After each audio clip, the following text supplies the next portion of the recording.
Politics tonight, everyone. Thank you so much for joining us this evening. I am Olajumoke Olatunji. Nigerian Army says it will resist all calls for undemocratic interventions in governance.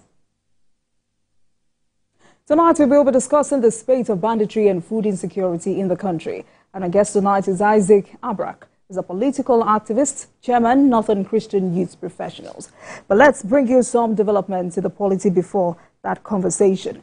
The Nigerian Meteorological Agency has issued a warning alert to 6 northern states to prepare for severe thunderstorms, and parts of Kano, Katsina, Sokoto, Kebbi, northern Kaduna and Zamfara states will experience strong winds and heavy rainfall in the coming days. NIMET says residents in these areas are advised to take necessary precautions and prepare for potentially challenging weather conditions. Airline operators are also advised to get updated weather reports and forecasts to plan their operations effectively. Jigawa State, Adamawa and Taraba are among the worst hit states by recent flood in the northeast, with at least 40 persons killed. Former lawmaker representing Benue Northeast has commended Governor Hyacinth Alia for completing and embarking on new projects in the state. Joseph Akagega also asked the governor to disregard all distractions and stay focused. Mayowa Pato reports. Infrastructure development is a key driver for progress and a critical enabler for productivity and sustainable economic growth. It contributes significantly to human development, poverty reduction, and the attainment of the Millennium Development Goals, MDGs. Governor Hyacinth Alia has taken infrastructure development as the primary focus of his administration, with the completion of over 16 township roads and other projects under construction. When they start Apoego Stadium, many people think that is the football pitch that's all about Apoego Stadium. The entire of this is going to be renovated. There is a hostel for athletes, for camping on athletes. It's being touched as well. If you go there, you see what is happening. The former Senate members representing Benue Northeast carried out an on-the-spot assessment of projects by Governor Alia, some of which includes the Makodi Underpass, Apereku Stadium, Benue Fashion Hub, and several township roads. It describes the projects as uncommon transformation for Benue people. I am here today on an unscheduled visit to look at the roads that I have heard about, and I can see a wonderful piece of evidence here. You can see both the drainages of every international standard construction and standard. Benue residents also urged the governor to ignore distractions and focus on providing the dividends of democracy to the people. We, the women in Benue State, anybody who wants to touch the governor is touching the women in Benue State. What the governor is doing is compared to none other states and none other previous governments that has been in the state. So the people of Benue State, we are thankful to God for giving us a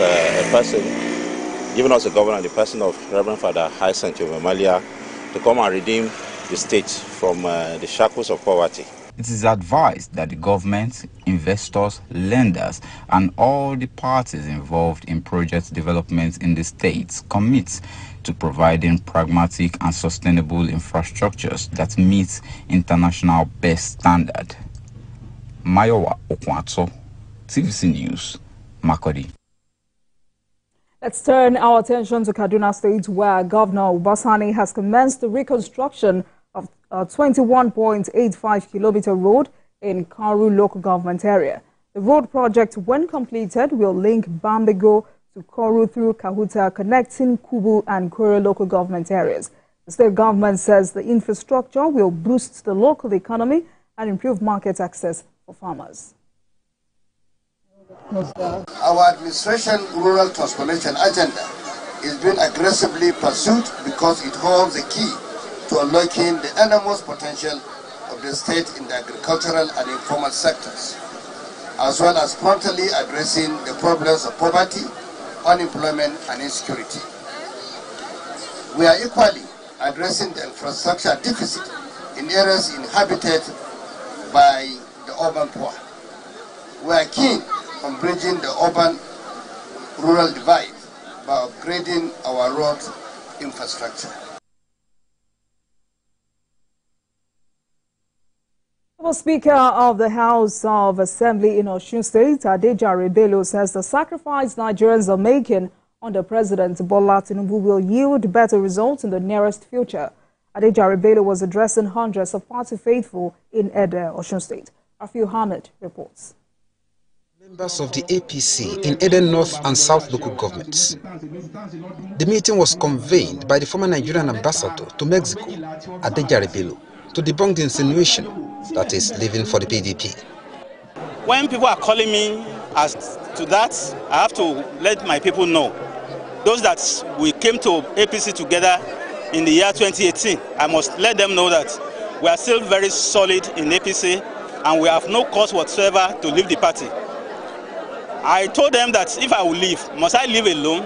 He warned members of the APC against joining those criticizing the administration of President Bola Tinubu and those planning to bring down his government through different means. We must be very patient with him.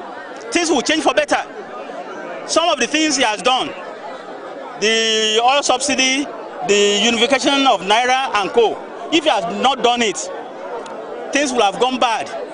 Will he go the same way of the past administration, borrowing money to wrong government? That should not happen under him. The meeting was also attended by the Executive Director, Project Implementation at the Federal Housing Authority, Remi Omoaye, who also calls for patience with the President with an assurance that things will get better. Subsidy was removed, more revenue went to local government and the state government. So I think we should hold our state governors responsible. We should hold our local government chairman responsible. Recently, there was autonomy given to local government. So what that means is there will be more money for local government, there will be more money for the state government. So if subsidy was not removed, this country will have crashed. So Nigerians should be patient. The people of Osun should be patient. I am in the housing sector. Mr. President has directed that in the next 1 year, he wants us to do minimum of 50,000 affordable houses. And there's a lot of pressure on us to achieve that. Other leaders of the party in Eden North and South local government reaffirmed their support for the former Nigerian ambassador as their leader in the areas. Elsewhere, the All Progressives Congress received some leaders and members of the PDP in the state, led by Kayode Oduye, into its fold. The event took place in Ikirun, where Bola Oyebamiji represented the Minister of Marine and Blue Economy, Adeboye Garetola. Rafiu Hamid, TVC News, Ikirun, Osun State. Key players have advocated the need for more women to be involved in politics in Ekiti State. Commissioner for Women Affairs in the state, Eju Babafemi, says the state government is prioritizing women participation in leadership positions to further improve its economy. Deputy Country Representative of UN Women, Zephaniah Ora, insists all efforts must be geared towards sustaining the presence of women in appointed and elected positions.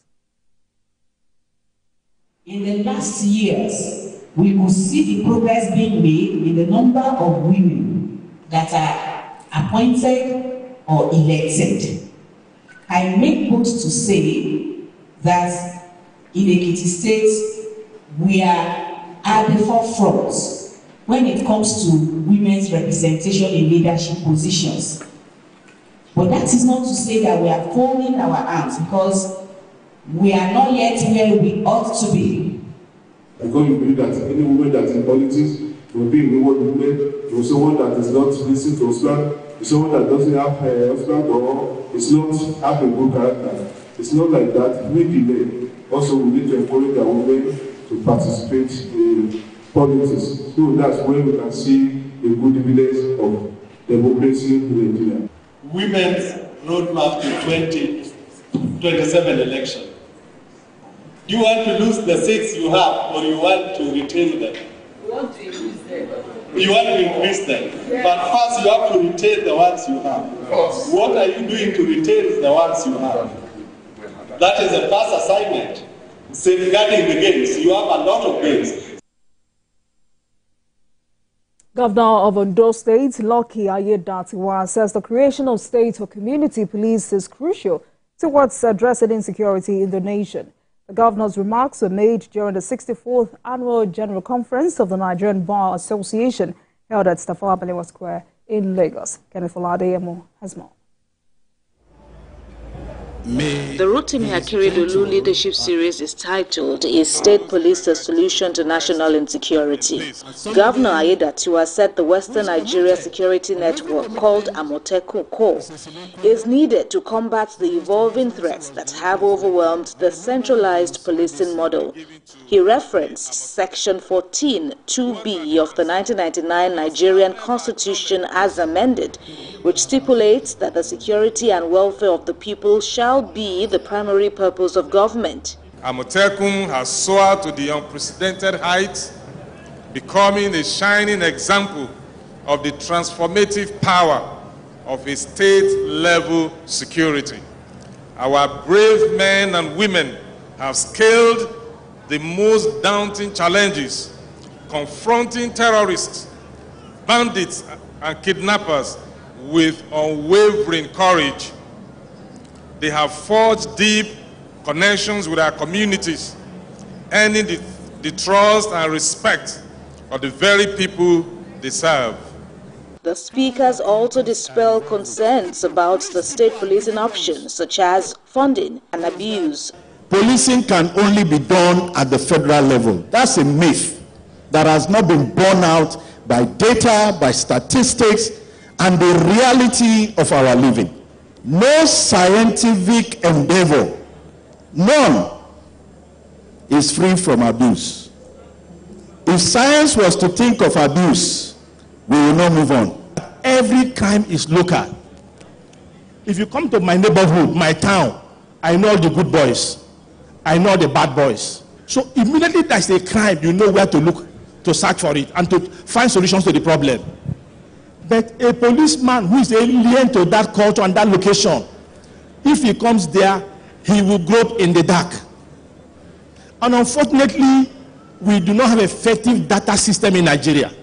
But a caution was made for a careful consideration of state police before its adoption across the country, as well as for it to complement the federal police and for governments to create more social welfare programs to combat the dynamics of crime. Kemi Foladeyemo, TVC News, Lagos. Inspector General of Police Kaide Egbetokun has called on officers to emulate retiring Assistant Inspector General of Police Yetunde Lunge in the discharge of their duties. He gave this advice at the pull-out parade for the outgoing officer. Senior correspondent Ivy Kanu reports. It's not every time the police college ground welcomed this array of dignitaries, representatives of the traditional institution, politicians, both serving senior and retired police officers. They are here to honor the Assistant Inspector General of Police, Yetunde Lunge, as she bows out of service after over 3 decades. The guards, made up of 136 men, had 4 guard commanders and 4 sub-guard commanders. Guard 3 is an all-female guard, also led by a female guard commander. I equally enjoin the Inspector General of Police to kindly consider more women for position of authority. The women folks, who are often referred to as mother of the nation, will be able to contribute their quota. The Inspector General of Police, who was represented by the Deputy Inspector General of Police for CID, says she's leaving a big vacuum. You are our Amazon. We celebrate your unwavering commitment, bravery, and tireless dedication to duties. Your career has been a remarkable one, marked with countless acts of heroism, compassion, and professionalism. Her colleagues, some retired, described her as a diligent police officer. She was one of the people that encouraged me when I joined the police, and no regrets ever. Even when I left the police force, she was always there for me. I've never settled any case for Yetunde Lunge and her husband, going to 34 years. She's a true asset to the Nigerian police force. As she retires from active service, she says she'll be available to bring her wealth of experience to serve in any capacity. AIG Yetunde Longe has served as Commissioner of Police, Department of Finance and Administration, Commissioner of Police, Railway Police Command, CP Port Authority Police Eastern Command, Assistant Inspector General of Police, Department of Training and Development, Force Headquarters, Assistant Inspector General of Police, Department of Training and Development, Force Headquarters, Abuja, and recently as the First Secretary from where she's retiring. Ivy Kano, TVC News, Lagos. The Chief of Army Staff, Lieutenant General Taoreed Lagbaja, says the Army will resist all calls for undemocratic intervention in governance, as it is not poised to lose the prestige it has painstakingly built in the past 25 years. He spoke at the opening ceremony of the Chief of Army Staff Combined Second and Third Quarters Conference 2024 held in Uyo, Akwa Ibom State. TVC News' Miriam Daniels reports that Governor Umo Eno formally declared open this year's event. The annual Chief of Army Staff Conference is holding this year in Uyo. With the arrival of the host governor, the conference kick-started. As he takes the podium, Governor Eno commended the Nigerian Army and other security agencies for their commitment to the peace and security of the state and the nation. He advises them to remain apolitical, as he says his administration in the past donated 100 million naira to widows of fallen heroes in the state to improve their lives. As the army of our great nation, your role in securing the nation is paramount, and the government is to do all that is possible to ensure that the army is well equipped. That is why we created the Joint Maritime Operations Task Force and procured and deployed 14 patrol gunboats in response to the literal nature of our state and the threat posed by sea pirates, militants, and kidnappers within our waterways.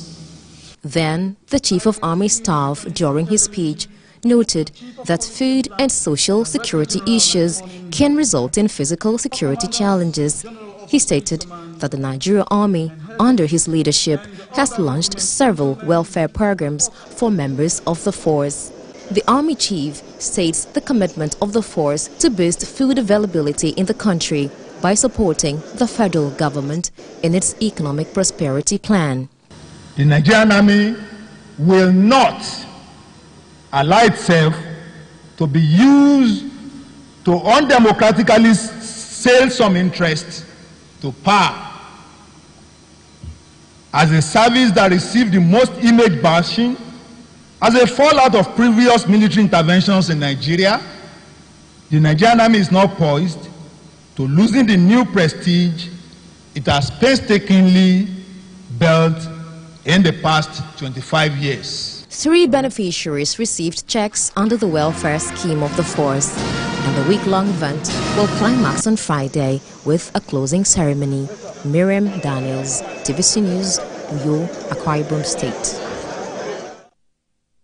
Stakeholders and civil society organizations in Maiduguri have called on the government to invest massively on its youth, as it is one sure way they believe would give them opportunities to contribute their quota to national development. This and many others were their submissions at a round-table meeting in Maiduguri, the Borno State capital. Correspondent Jesse Tafida reports. Nigeria has one of the highest youth populations in Africa, with young people accounting for 70% of the country's population. Despite the vast potentials of the youth population, unemployment remains a significant concern for Nigeria and its citizens. This paints the country in a grim picture. Today, civil society organizations, development partners, and youth groups are here to discuss on how best youth can contribute their quota to national development. They are of the view that if government invests more in its youth, it can bring social reform and improvement in the society. There is a crisis for youth in the Bay State, and we need young people to take the lead. We need young people to be in the fore. Government, humanitarian workers, development practitioners, peace builders, everyone must recognize that for the good of all, young people must be in the forefront. Young people must take the leadership. They must be Two, they must be skilled, they must be trained, they must be capacitated, and they must be supported to ensure that they are able to provide that leadership for the region. The youths have not really been involved as part of the responders, in the forefront. They see us more as beneficiaries of AIDS when it comes to humanitarian crisis issues. But right now we are changing that demand, and we're saying these things affect us. We want to be in the forefront to respond to these issues, to also provide solutions.